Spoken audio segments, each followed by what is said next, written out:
अस्सलाम वालेकुम दोस्तों, मैं हूं आपके साथ आयशा। तो दोस्तों, अपने देश के प्रधानमंत्री मिस्टर नरेंद्र मोदी आज सिंगापुर दौरे के लिए रवाना हो चुके हैं और वो अगले 2 दिनों तक सिंगापुर और ब्रुनई में रहेंगे। लेकिन आज मैं चाहती हूं कि जब हमारे देश के प्रधानमंत्री लौट कर आएँ तो उनको इन 2 लोगों की गिरफ्तारी की खबर मिले और वो ये देखें कि मुसलमानों से नफरत करने वालों की जगह सिर्फ और सिर्फ जेल में है। दरअसल जिस शख्स को आप देख रहे हैं ये रॉकी राणा है। ये आदमी दिल्ली का ही रहने वाला है और तकरीबन हर रोज़ रात को ये इसी तरह से फ़ोटो खिंचवाता है और अपने तमाम सोशल मीडिया अकाउंट्स पर डालता है। इसका सबसे लेटेस्ट वीडियो ये है जिसमें ये एक शख्स को गोरक्षा के नाम पर पीट रहा है और उसका वीडियो बनाता है। ये इतना बड़ा एक्सपर्ट है कि बिना लैब टेस्ट किए बता देता है कि गाय का गोश्त है या बकरे का और उसको सज़ा देना शुरू कर देता है। और हैरानी की बात तो यह है कि ना तो इसे कोई पुलिस पकड़ती है, ना इसके खिलाफ़ कोई मुकदमा दर्ज होता है। लेकिन आज मैं आप सभी लोगों से ये गुजारिश करूंगी कि रॉकी राणा के खिलाफ़ सोशल मीडिया पर एक मुहिम चलाएं और जिस भी सोशल मीडिया प्लेटफॉर्म पर आप हैं वहाँ इसके खिलाफ़ लिखें और जिसको भी टैग कर सकते हैं करें, क्योंकि ऐसे लोगों को सबक सिखाना ज़रूरी है, वरना ये लोग इसी तरह के गाय के नाम पर मुसलमानों को पीटते रहेंगे और ऐसे ही हीरो बनते रहेंगे। और आज मैं चाहती हूँ कि मेरे हिंदू भाई बहन भी इस जालिम को गिरफ्तारी करने की हमारी मुहिम का हिस्सा बने, क्योंकि हमने ये देखा है कि ये लोग किसी भी के सगे नहीं होते। इन लोगों ने पिछले दिनों एक आर्यन नाम के एक 12वीं क्लास के स्टूडेंट की गो तस्कर समझकर हत्या की थी और वो खबर सारे अखबारों की सुर्खियां बनी हुई थी। इसीलिए आप भी आज खुद को गोरक्षक कहने वाले इन लोगों के खिलाफ मुहिम चलाएं। और ये कोई इम्पॉसिबल काम नहीं है, बल्कि ये हो सकता है। आज मैं आपको कुछ एग्जाम्पल देकर ही बताऊंगी कि ये कैसे मुमकिन है और इसके लिए आपको कल सुप्रीम कोर्ट ने बुलडोज़र जस्टिस पर जो टिप्पणी की है वो देखनी चाहिए। दरअसल बुलडोज़र जस्टिस के खिलाफ कल जमीयत ने एक याचिका दायर की और देश की सबसे बड़ी अदालत से ये कहा था कि बुलडोज़र पर रोक लगनी चाहिए।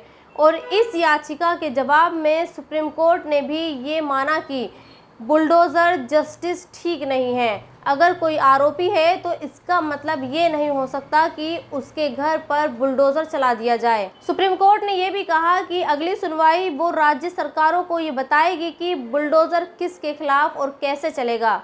यानी सुप्रीम कोर्ट ने साफ साफ ये बता दिया है कि उत्तर प्रदेश, मध्य प्रदेश, उत्तराखंड और बीजेपी शासित राज्यों में मुसलमानों के खिलाफ जिस बुलडोज़र जस्टिस का चाबुक चलाया जाता है वो पूरी तरह से असंवैधानिक है। इसी तरह से आप नीतीश राणा का एग्जाम्पल भी ले सकते हैं। बीजेपी के इस विधायक के खिलाफ भी 2 FIR दर्ज हुई हैं। नीतीश राणा ने भी मस्जिद में घुसकर मुसलमानों को मारने की बात कही थी, जिसके बाद नीतीश राणा के खिलाफ शिकायतें दर्ज की गईं, सोशल मीडिया पर मुहिम चलाई गई और जिसका नतीजा आज ये है कि महाराष्ट्र की पुलिस को बीजेपी के इस नफरती विधायक के खिलाफ FIR दर्ज करनी पड़ी। कहने का मतलब ये है कि हमें पूरी शिद्दत के साथ गोरक्षक रॉकी राणा के खिलाफ भी मुहिम चलानी होगी और ये मुहिम तब तक चलानी होगी जब तक इसकी गिरफ्तारी नहीं हो जाती। और मैं तो यहाँ उन मुस्लिम विधायकों से भी कहना चाहती हूँ जिन्हें आज अमानतुल्लाह खान की गिरफ्तारी की फिक्र तो है, लेकिन उन्हें ये रॉकी राणा नहीं दिखता।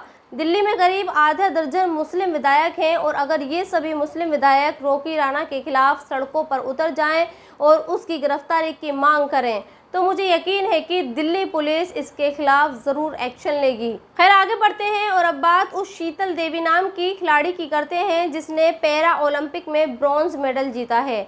आज राणा रॉकी से इंस्पिरेशन लेकर मुसलमानों से नफरत करने वाले लोगों को शीतल देवी से सीखना चाहिए और ये समझना चाहिए कि गाय के नाम पर मुसलमानों को मारने पीटने से उन्हें जेल तो मिल सकती है, लेकिन वो इज्जत जो सम्मान आज शीतल देवी को मिला है वो उन्हें कभी नहीं मिल सकता।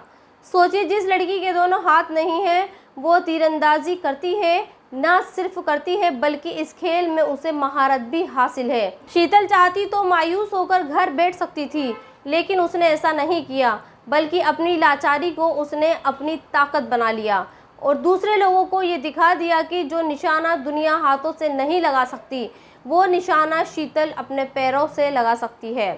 तो दोस्तों, आज वाकई हमें शीतल से सीखने की ज़रूरत है। ख़ास तौर पर उन्हें जो मायूसी की गर्त में जा चुके हैं और जो नाकाम होने के बाद ये समझते हैं कि सब कुछ ख़त्म हो गया। खैर, आज एक और ख़बर आपको बताना चाहती हूँ जो आपके लिए बेहद ज़रूरी है, क्योंकि आज हमारे देश की मेजॉरिटी और गोदी मीडिया ये सवाल उठा रही है कि बहुत साल पहले जो प्लेन हाईजैक हुआ था वो मुस्लिम आतंकवादियों ने किया था, और इसीलिए उस हाईजैक पर जो वेब सीरीज बनी है उसमें प्लेन हाईजैक करने वालों के नाम मुस्लिम ही होने चाहिए थे, जबकि जिस डायरेक्टर ने ये वेब सीरीज बनाई उसने प्लेन हाईजैक करने वाले आतंकवादियों के नाम हिंदू नाम पर रखे हैं। वैसे देखा जाए तो ये कितनी बड़ी विडंबना है। जिस वेब सीरीज को सेंसर बोर्ड ने पास किया है और ये सर्टिफिकेट दिया है कि इस वेब सीरीज में फैक्ट्स के साथ कोई छेड़छाड़ नहीं की गई है, उस वक्त आतंकवादियों ने प्लेन हाईजैक करने के लिए हिंदू नाम ही रखे थे। उसी वेब सीरीज पर आज सवाल उठाए जा रहे हैं और इन लोगों को ये बर्दाश्त नहीं हो रहा है कि प्लेन हाईजैक करने वालों के नाम हिंदू कैसे हो सकते हैं।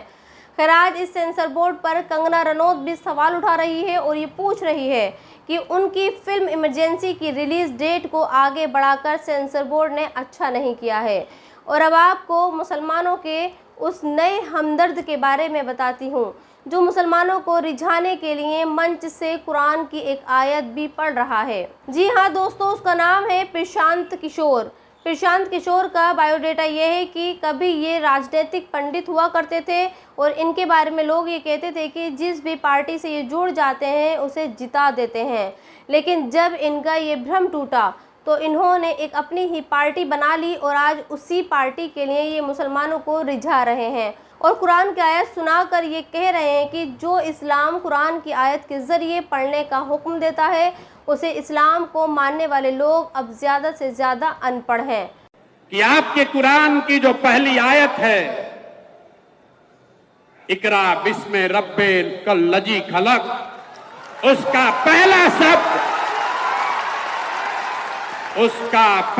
शब्द इकरा, जिसका मतलब है पढ़ो, जिसका मतलब है पढ़ो।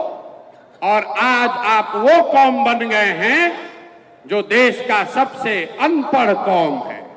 खैर, मैं तो यही चाहूँगी कि बिहार के लोग इसकी बातों में ना आएं, क्योंकि अक्सर टोपी लगाकर मुसलमानों के बीच पहुंचने वाले गैर मुस्लिम नेता अपना उल्लू सीधा ही होने के बाद मुसलमानों को ही टोपी पहना देते हैं। और इस वीडियो के आखिर में आपको उत्तर प्रदेश के मैनपुरी के एक सरकारी स्कूल की बच्चियों की आप बीती सुनाना चाहती हूँ, जिसके बाद आप ये समझ पाएंगे कि असल में बीजेपी बलात्कारियों के खिलाफ जो हंगामा करती है वो सेलेक्टिव होता है।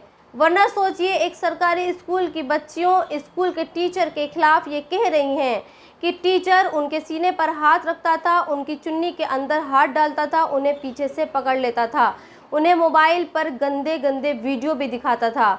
और बीजेपी मैनपुरी के इस टीचर के खिलाफ कोई विरोध प्रदर्शन नहीं कर रही है, उसका खून इस टीचर के खिलाफ बिल्कुल भी नहीं खोल रहा है।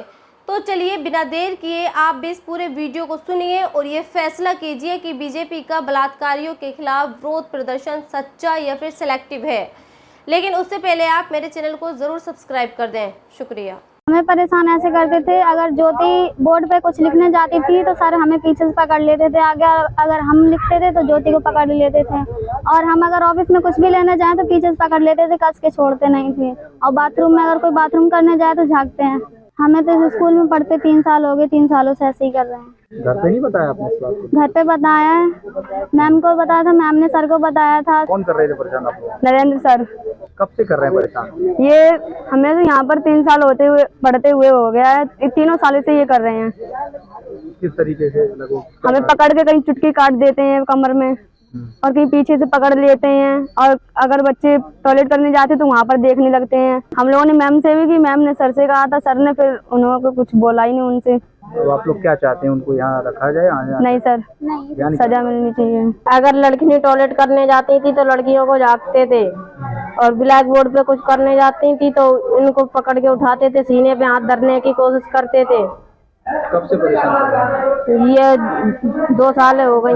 आज पुलिस को उनको मारने की धमकी दी, इसके लिए ये बाबा खड़े, इनको इनने रोक रखा था, इसके लिए उनको मारा नहीं, फिर पुलिस आई।